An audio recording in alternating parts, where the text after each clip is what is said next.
Ce matin, à Yamoussoukro, la capitale politique de Côte d'Ivoire, à quelques mètres de la basilique Notre-Dame de la Paix, le centre Sainte-Marthe, sœur Notre-Dame de l'Incarnation. C'est un jour important pour M. Tano Camille, président de l'ONG Organisation nationale des parents pour handicapés auditifs de Côte d'Ivoire, dénommée ONFACI. Depuis l'aube, il est à pied d'œuvre avec ses collaborateurs pour la réussite d'une assemblée générale constitutive avec toutes les principales associations de parents des personnes en situation de handicap. Un jour nouveau pour nous dans le monde des personnes en situation de handicap, puisque les parents que nous sommes absents, que nous avons été depuis belle lurette, avions pris conscience de ce que sans nous, la lutte pourra se faire, certes, mais ne pourra pas aboutir comme il se doit. Il est question aujourd'hui de pouvoir permettre à nos enfants de savoir que derrière eux, avec eux, nous sommes déterminés à pouvoir jouer notre partition. Pour nous, nous en sommes convaincus. Nous parlons, cela fait depuis 10 ans que nous sommes en train de militer en ce sens. Et nous sommes convaincus d'une chose. Si les parents que nous sommes ne nous mettons pas, je veux dire, à la tâche, ne jouons pas notre rôle de parents, ne prenons pas notre place de parents, assurément que toute politique, que toute ambition, que toute stratégie utilisée ne pourra pas aboutir. En route pour le site de l'événement, M. Tano, aussi président du comité d'organisation, effectue les derniers appels pour s'assurer de la présence effective des participants, toujours avec sa bonne humeur et son optimisme. Il en faut quand on est père d'une fille handicapée auditive.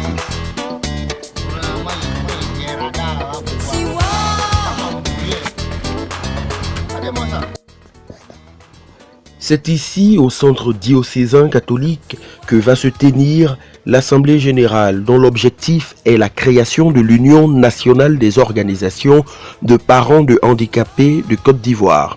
Pendant 2 jours, les participants vont adopter le projet des statuts et du règlement intérieur de l'Union après lecture, puis l'élection des instances de l'Union. Une fois sur place, M. Tano, en bon président du comité d'organisation, accueille les premiers participants qui se suivent les uns à la suite des autres.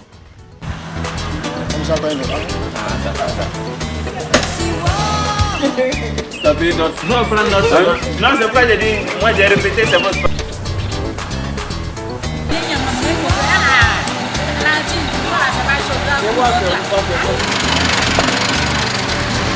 Bonjour monsieur.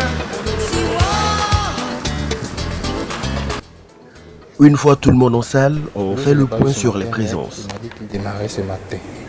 Je ne l'ai pas eu tout à l'heure, mais lui il démarre ce matin.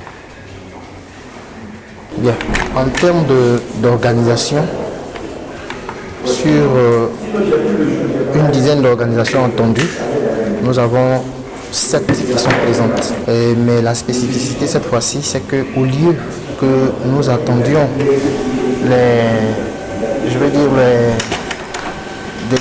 un apport de la part de l'État, nous avons demandé que les parents eux-mêmes se prennent en charge. De ce fait, les organisations seront présentes, elles auront de la représentativité, mais pas au nombre escompté. Donc nous pouvons dire que nous allons très bientôt commencer. Nous attendons simplement le secrétaire général de la DRENET FP, qui est le coordonnateur de la promotion de l'école inclusive en Côte d'Ivoire.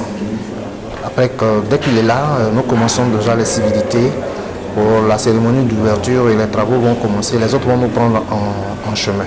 Les différents ministères attendus étaient représentés. Le ministère de l'Emploi, de la Protection sociale, le ministère de la Femme, de la Protection de l'Enfant et de la Solidarité, le ministère de l'Éducation représenté par le secrétaire général de la DRENET était à la table de séance. L'Assemblée générale pouvait commencer. À l'origine, chaque organisation qui venait devait venir avec 3 membres.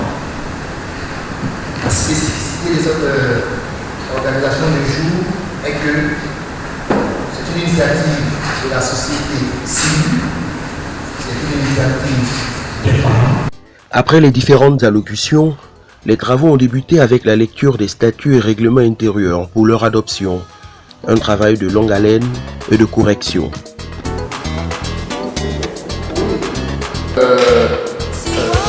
C'est l'explication du membre actif. Bon, j'aimerais que cet article-là revienne pour expliciter qu'est-ce que le membre actif, qu'est-ce que le membre associé, qu'est-ce que le membre d'honneur. L'explication dans le règlement intérieur. Pour dire membre actif, voilà, membre ceci, membre cela. Si vos présidents ne font pas, ne gardent pas la sauce, simplement on met composé des membres actifs, membres associés et membres. Voilà.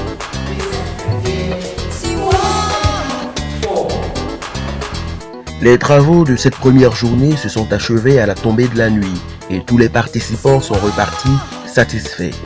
En tant que représentant de Monsieur le ministre de l'Emploi et de la Protection sociale, en tout cas, les débats ont été houleux, mais en fin de compte, eh bien, nous avons accordé les violons.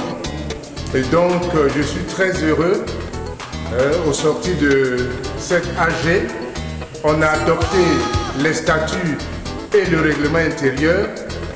En tout cas, je pense bien qu'avec ce support, eh bien, cette fêtière va commencer à travailler dans la légalité. J'ai beaucoup apprécié. D'abord, ça m'a donné d'apprendre beaucoup de choses dans la vie en tant que responsable de ce studio. Et donc, vraiment, je me fais vraiment apprécier tout ce qui s'est passé. C'est une très grande fois.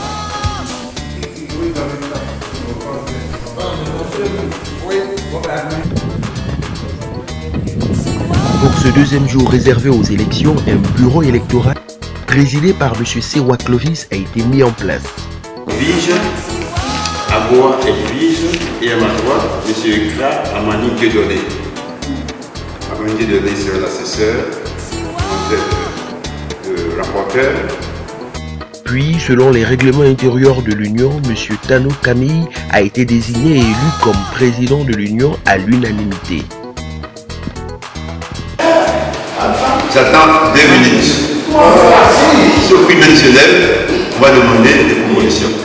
Nous déclarons donc que voici élu président de notre nouvelle organisation.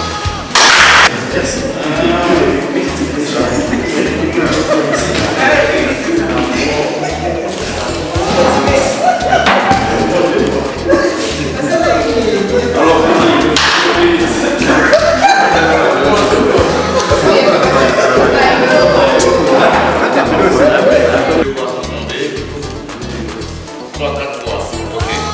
Pour clore ces élections, 2 commissaires aux comptes ont été élus, Mme Famien et M. Ramdé. L'Union nationale des organisations de parents de handicapés de Côte d'Ivoire, l'UNOPACI, existe désormais et était attendue de tous.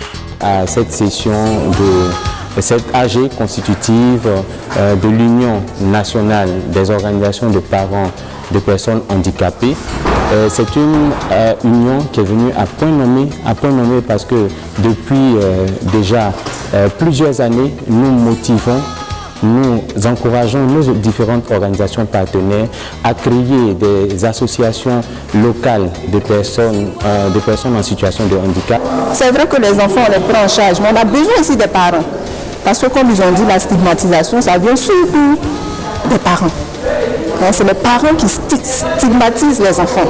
Et donc, si la stigmatisation au niveau des parents est déjà effacée, déjà on pense qu'on pourra mieux travailler avec les enfants. Parce que souvent les parents, ce sont eux qui cachent les enfants. Nous, on veut bien travailler avec eux. Mais si on ne les amène pas, on n'aura pas de résultats.